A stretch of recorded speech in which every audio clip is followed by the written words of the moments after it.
सभी को नमस्ते मेरा। हम चक्रीय सिद्धांतों का एनालिसिस कर रहे हैं गुप्ता एंड शर्मा की बुक में से। तो पिछले वीडियो में हमने स्पैगलर के सिद्धांत का एनालिसिस किया था। आज हम टॉर्नबी के सिद्धांत का एनालिसिस करेंगे। तो अर्नाल्ड जे टॉर्नबी एक अंग्रेज इतिहासकार थे। उन्होंने विश्व की 21 सभ्यताओं का अध्ययन किया तथा अपनी पुस्तक अ स्टडी ऑफ हिस्ट्री में सामाजिक परिवर्तन का अपना सिद्धांत प्रस्तुत किया और विभिन्न सभ्यताओं का अध्ययन करके आपने सभ्यताओं का विकास का एक सामान्य प्रतिमान ढूंढा और सिद्धांत का निर्माण किया। तो अर्नाल्ड जे टॉर्नबी है, उन्होंने क्या विश्व की 21 सभ्यताओं का अध्ययन किया और एक पुस्तक जो अ स्टडी ऑफ हिस्ट्री में बताया कि सभ्यताओं में जो विकास क्रम है वो कैसे हो रहा है या उसमें बदलाव कैसे हो रहा है। तो उसी के उन्होंने अपने सिद्धांत को चुनौतियों प्रत्युत्तर का सिद्धांत कहा। तो वो कहते हैं कि प्रत्येक सभ्यता को प्रारंभ में क्या प्रकृति और मानव द्वारा चुनौती दी जाती है। मतलब जो प्रत्येक सभ्यता है उसको स्टार्टिंग में प्रकृति द्वारा चुनौती दी जाती है और जब मानव की बुद्धि अच्छी विकसित हो जाती है तो वो प्रकृति पर फिर कंट्रोल करके फिर सभ्यता को चुनौती देता है। तो इस प्रकार का क्रम चलता है। तो वही है कि इस चुनौती का सामना करने के लिए व्यक्ति को अनुकूलन की आवश्यकता होती है। तो जो भी समूह या व्यक्ति प्रकृति की चुनौती का सामना कर लेता है या मानव द्वारा दी गई चुनौती का सामना करके अनुकूलित हो जाता है तो वह जीवित भी रहता है और सभ्यता संस्कृति में भी बदलाव करता है। और तो यह है कि व्यक्ति इस चुनौती के प्रत्युत्तर में भी सभ्यता संस्कृति का क्या निर्माण करता है। तो इसके बाद भौगोलिक चुनौतियाँ, वही देखिए सामाजिक चुनौतियाँ आती है क्योंकि जब भौगोलिक चुनौतियाँ प्रकृति के द्वारा दी जाती है और जो सामाजिक जो चुनौतियाँ हैं वो मानव के द्वारा दी जाती है।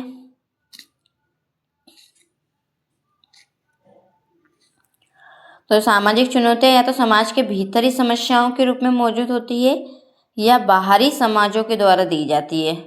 तो जो इस सामाजिक चुनौतियों का सामना सफलतापूर्वक कर लेता है वह जीवित रहता है और जो ऐसा नहीं करता वह नष्ट हो जाता है। इस प्रकार एक समाज निर्माण, विनाश तथा संगठन और विघटन के दौर से क्या गुजरता रहता है।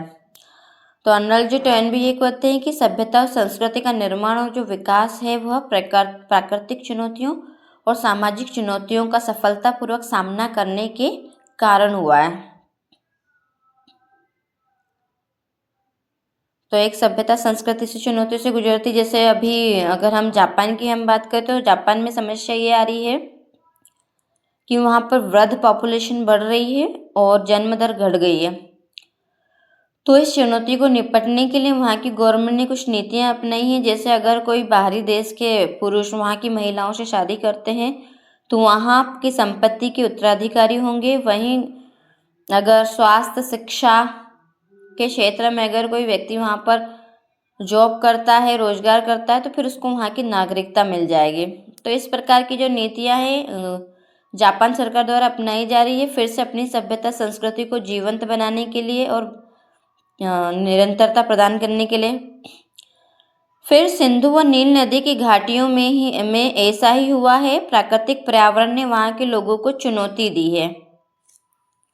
मतलब जो सिंधु और नील नदी थी वहाँ की जो सभ्यता थी वहाँ पर प्राकृतिक पर्यावरण ने चुनौती दी थी।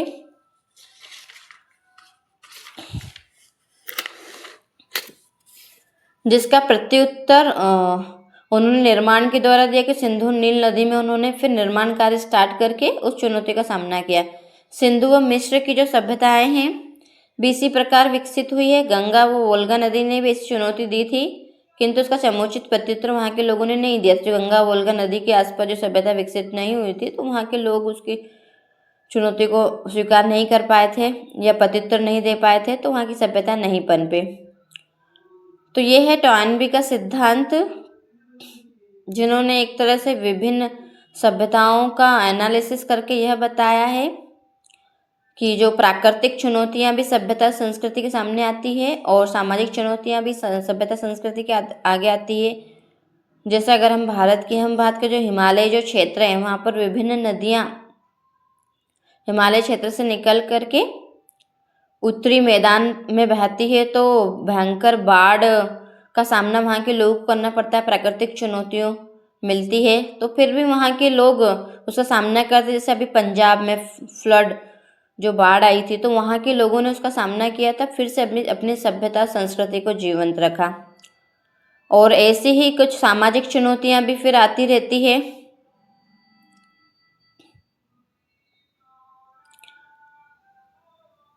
तो इसी चुनौतियों का सामना करके सभ्यता संस्कृति पनपती है। तो ये टॉयनबी का सिद्धांत है।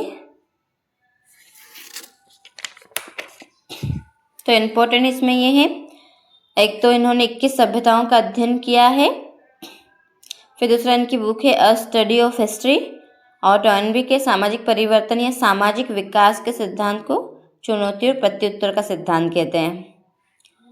धन्यवाद सभी को।